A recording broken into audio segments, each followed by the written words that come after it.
Hello guys, this is Rishi. Welcome to my YouTube channel trading eagle. पिछले वीडियो में हमने बात की थी बेसिक्स ऑफ स्टॉक मार्केट की। अब हम बात करेंगे एक और सेगमेंट जो हमारे स्टॉक मार्केट में वो काफ़ी फेमस है। वो है बेसिक्स ऑफ डेरिवेटिव्स की, यानी कि डेरिवेटिव्स मार्केट। तो चलिए इसके स्टार्ट करते हैं वीडियो। इसका बेसिक्स देखते हैं क्या है। फर्स्ट, जो हमारा डेरिवेटिव कॉन्ट्रैक्ट था वो हमारा था फॉरवर्ड कॉन्ट्रैक्ट। मतलब कि पहले के टाइम में जब कोई एक्सचेंज कंट्रोल नहीं करता था किसी कॉन्ट्रैक्ट्स को, दो लोगों के बीच में ये फॉरवर्ड कॉन्ट्रैक्ट्स होता था। जैसा कि लिखा हुआ है, forward contract is an agreement made directly between two parties. मतलब कि कोई भी इसमें इंटरमीडिएरी नहीं होता था, कोई भी इसको कंट्रोल नहीं कर रहा होता था। दो लोगों के बीच में कॉन्ट्रैक्ट होता था कि भाई हम बाइंग सेलिंग कर रहे हैं और किस प्राइस पे कर रहे हैं, किस डिलीवरी पे कर रहे हैं, किस क्वांटिटी पे कर रहे हैं, क्वालिटी वगैरह हर चीज डिसाइड होती थी और एग्जीक्यूट होता था फ्यूचर में। तो बेसिकली होता क्या था कि फ्यूचर में जब एग्जीक्यूशन होता था तो कई बार अनसर्टेनिटी होती थी, या फिर कोई बंदा काउंटर पार्टी रिस्क होता था इसमें। कई बार सेलर नहीं आया या बायर नहीं आया, तो उस हिसाब से कॉन्ट्रैक्ट सही से एग्जीक्यूट नहीं हो पाता था। तो उसको मॉडल इसको स्टैंडर्ड करना जरूरी था, इसको स्टैंडर्डाइज करना जरूरी था। तो इसलिए इसको आगे जाके फ्यूचर्स कॉन्ट्रैक्ट में तब्दील किया गया। और फ्यूचर्स कॉन्ट्रैक्ट में थोड़ा ज़्यादा चीज़ें दी गई जो कि इसमें चीज़ें नहीं थी। इसमें लिक्विडिटी भी कम थी। लिक्विडिटी का कम होने का मतलब होता है जब आप बायर हो आपको सेलर नहीं मिल रहा है, और अगर आप सेलर तो आपको बायर नहीं मिल रहा है। इसको बोलते हैं लिक्विडिटी को कम होना। तो उस इन जो फॉरवर्ड कॉन्ट्रैक्ट्स की जो कमियां थी, इनको हटाकर जो नया कॉन्ट्रैक्ट टाइप लाया गया वो था फ्यूचर्स कॉन्ट्रैक्ट। ये है futures contract.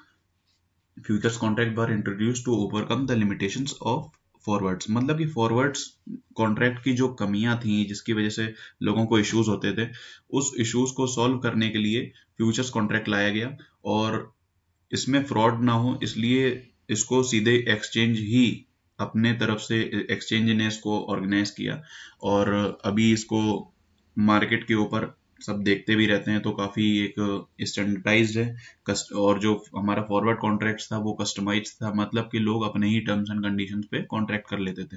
But futures contract में ऐसा नहीं है, आपको मार्केट कंडीशंस पर ही कॉन्ट्रैक्ट करना होता है।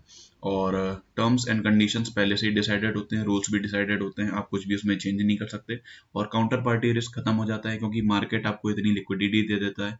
और लिक्विडिटी देता है तो आपको बायर हो आपको सेलर भी मिल जाएगा, सेलर हो तो बायर भी मिल जाएगा।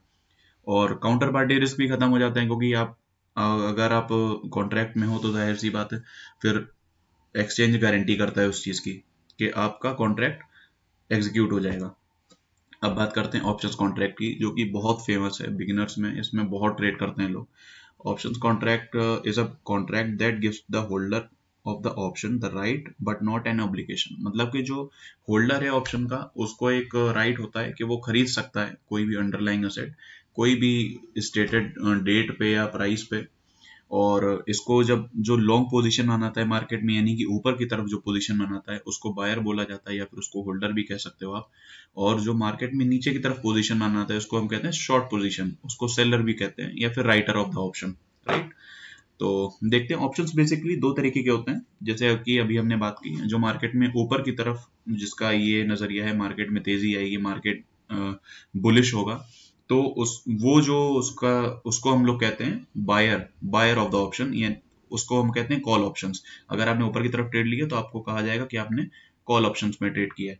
और अगर आप मार्केट में सेलिंग करते हो या सेलर हो आप, तो आपको बोला जाएगा पुट ऑप्शंस।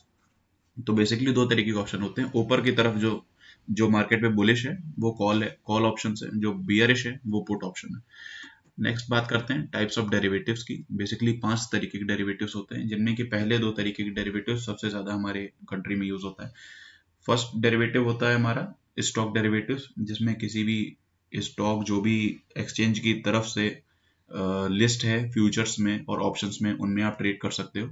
HDFC बैंक है फॉर एग्जांपल, रिलायंस है, काफी बड़े स्टॉक्स हैं। फिर बात करते हैं हम इंडेक्स डेरिवेटिव्स की। निफ्टी 50 हमारा इंडेक्स, जिसमें कि टॉप 50 कंपनीज होती हैं। तो निफ्टी 50 में आप कर सकते हो, फ्यूचर्स ले सकते हो, इसका आप ऑप्शंस कर सकते हो, तेजी बना सकते हो, यानी कि आप बायर भी हो सकते हो, आप सेलर भी हो सकते हो। तो बैंक निफ्टी में भी यही चीज़ है। फिर हमारा है कमोडिटी डेरिवेटिव्स, गोल्ड सिल्वर। और हमारा करेंसी डेरिवेटिव्स है जो कि इतना ज़्यादा पॉपुलर नहीं है।